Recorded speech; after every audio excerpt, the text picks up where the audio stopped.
ఓం శాంతి. శివ పరమాత్మ మహావాక్యాలు. బాబా ఏం చెప్తున్నారంటే, స్వమానంలో ఉంటేనే పరమాత్మ యొక్క ఆజ్ఞను పాలన చేయగలుగుతారు అని అంటున్నారు. అయితే దాని గురించి ఏం చెప్తున్నారో మహావాక్యాలు ఇంకా మనం తెలుసుకుందామా? బాబా ఏమంటున్నారంటే, స్వమానం మరియు ఆజ్ఞ రెండిట్లో ఉండడం మరియు రెండింట్లో నడవటం, ఇలా స్వయాన్ని ధైర్యవంతులుగా భావిస్తున్నారా?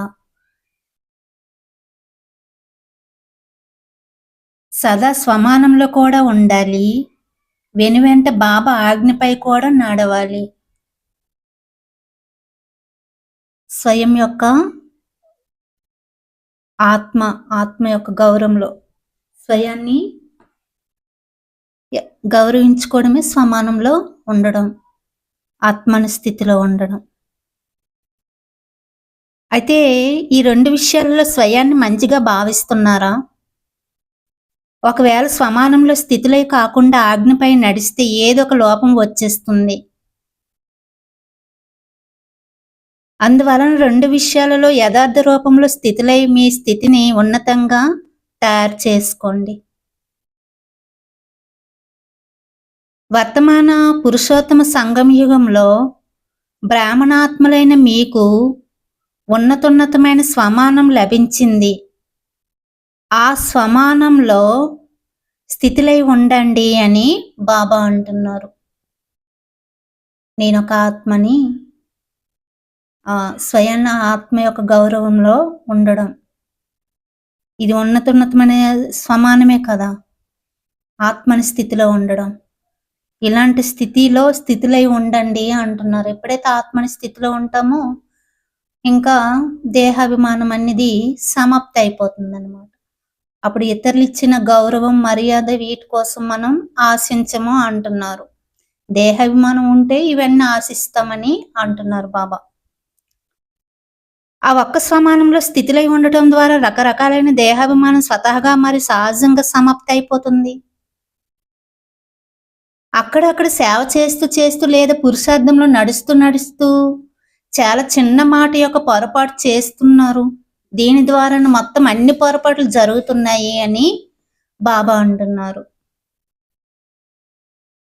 అన్ని పొరపాట్లకు బేజం ఒకే మాట యొక్క బలహీనత. అది ఏమిటి? స్వమానం అనే మాటలో స్వ అనే మాటను తీసేస్తున్నారు. స్వ అనే మాటను తీసేసి మాన్ అంటే గౌరవంలోకి వచ్చేస్తున్నారు. స్వమానంలో స్వ అనే మాటను తీసేస్తున్నారు. ఎప్పుడైతే పేరు, గౌరవం, మర్యాద వీటిలోకి వచ్చేస్తారో అప్పుడు స్వమానాన్ని మర్చిపోతారు. ఇలా గౌరవం యొక్క విషయంలోకి రావటం ద్వారా బాబా ఆజ్ఞను కూడా మర్చిపోతున్నారు అని బాబా అంటున్నారు. పేరు కోసం, ప్రతిష్ట కోసం, వీటి కోసం ఎప్పుడైతే మనం ఆశిస్తున్నామో బాబా యొక్క ఆజ్ఞనే మర్చిపోతున్నారు అని అంటున్నారు బాబా. బాబా ఆజ్ఞ ఏమిటంటే స్వమానంలో స్థితిలై ఉండండి. ఈ స్వమానంలో స్వ తీసేసి గౌరవంలోకి రావటం ద్వారా బాబా ఆజ్ఞ కూడా సమాప్తి అయిపోతుంది. ఈ చిన్న మాట యొక్క పొరపాటు ద్వారా అనేక పొరపాట్లు జరుగుతున్నాయి అని బాబా అంటున్నారు. గౌరవంలోకి వచ్చి మాట్లాడడం, చేయటం, నడవటం అన్నీ మారిపోతున్నాయి. కేవలం ఒక్క మాటను కట్ చేయడం ద్వారా వాస్తవిక స్థితి కట్ అయిపోతుంది. ఈ స్థితిలోకి వచ్చిన కారణంగా ఏదైతే పురుషార్థము సేవ చేస్తున్నారో దాని ఫలితం కూడా ఎలా వస్తుందంటే శ్రమ ఎక్కువ, ప్రత్యక్ష ఫలం తక్కువ అంటున్నారు బాబా.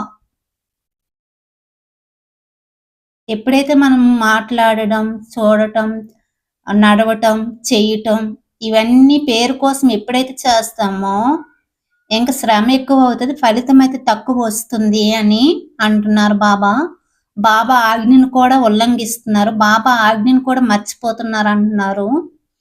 ఎందుకంటే దేహాభిమాన స్థితిలోకి వచ్చేయడం వలన చాలా పొరపాట్లు జరిగిపోతూ ఉంటున్నాయి అని బాబా అంటున్నారు. అచ్చా, ఓం శాంతి.